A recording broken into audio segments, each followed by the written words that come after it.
Welcome back, everyone. I am the Bearded Reaper, and this is another First Impressions episode, albeit an extremely late one.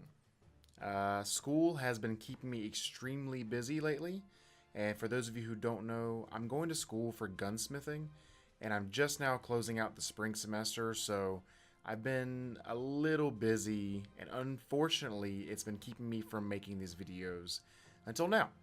So I'm really glad to be putting out some more content for you guys. It's actually my second time recording this video. Adobe Premiere decided to duke out on me, so that's unfortunate. Gonna have to redo this, but it's all right. I really want to bring you guys this video, so I'm happy to do it. It's okay. So the Azuma. Some information going around really upsets me about this boat because some YouTubers are doing this ship a disservice. A little bit of injustice going around, huh? Yeah? A little bit of lying? Not really lying. More like laziness, to be honest. A lot of YouTubers are saying this ship's rudder shift is bad. Which the base rudder shift is, in fact, bad. 13.9 seconds. We can all agree it's pretty poopy, okay? But that's not what my rudder shift is. Mine's 6.7. So why are they saying it's bad when 6.7 is objectively good for a massive battle cruiser such as this? Well, they're not taking every rudder shift module they can get. They're taking concealment as one of them. I forget which slot it's in. I apologize. Probably should have gotten that ready for this video. But there's a concealment module slot that you can avoid taking, and you can increase the rudder shift dramatically. So why wouldn't you want to do that? In a ship that is not a tank, that has good firing range, and you can get its rudder shift down to 6.7, where you can actually kite in it, okay? This boat works really well as a kiter. Despite what many YouTubers want to tell you, this is a great kiting ship, okay? It's got a large health pool. It's actually not a very, very large health pool. It's actually the lowest of all the Tier 9 battle cruisers at 58,350 versus the Kronstadt 71,050 and the Alaska's 60,800. Okay, I know that was a weird, different way of saying those numbers I just did, but I'm tired. I apologize. I love you guys. Let's get on to some stats real quick, okay? Like I said, base rudder shift, 13.9. If you take every rudder shift module, 6.7. Don't argue with me. It's amazing.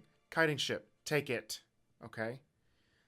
Range on the guns, 19.1 kilometers. Very acceptable, in my opinion. Nothing wrong with that. You get a spotting plane, which helps out. And this ship also has the best dispersion out of all the Tier 9 battle cruiser ships that have come out so far, as of the date of this video. Better than Alaska, better than the Kronstadt, okay? Now, it's still not amazing dispersion, but it is the best out of the three, okay? The reload is 17.6 seconds with main battery mod 3, okay? I highly recommend taking it. You're going to want to be firing this ship on reload, just constantly, okay? You're not really speccing into concealment. You can take concealment on your commander. Nothing wrong with that.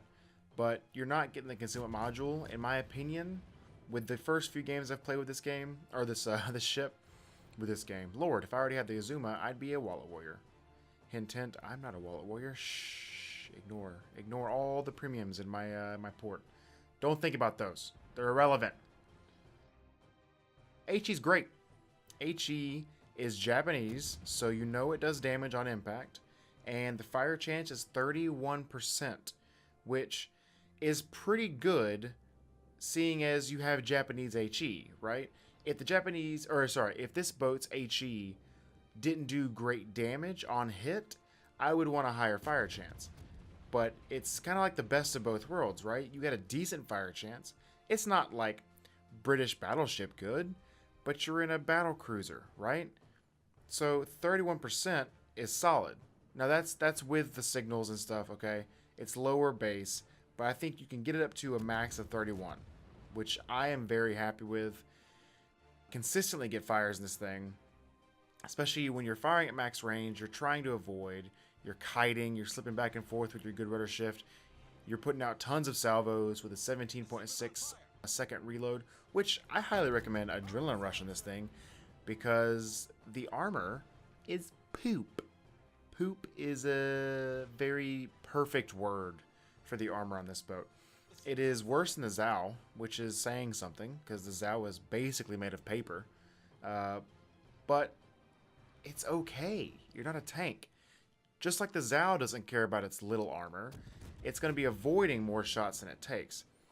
Ignore the gameplay here because I'm not doing a good job of kiting, okay? This is not a video to tell you this is how you... Or, sorry, the gameplay in the video is not a good example of the potential of this ship. Zao players, maybe some Hindi players, people who like playing kiting ships should actually like this boat from what I'm from what I'm feeling so far, because it feels good at kiting. Even though I may not be, the ship is.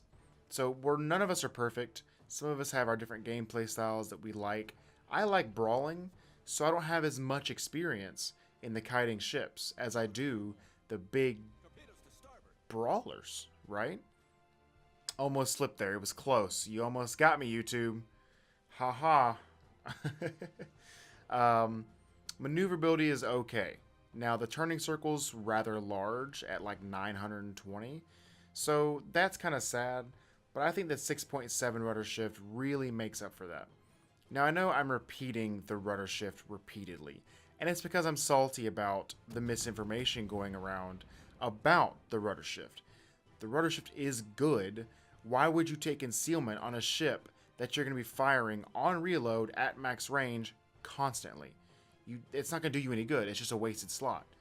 Why not take advantage of the outstanding rudder shift you can get and cut your butt off? Avoid more shells instead of complaining about the low armor.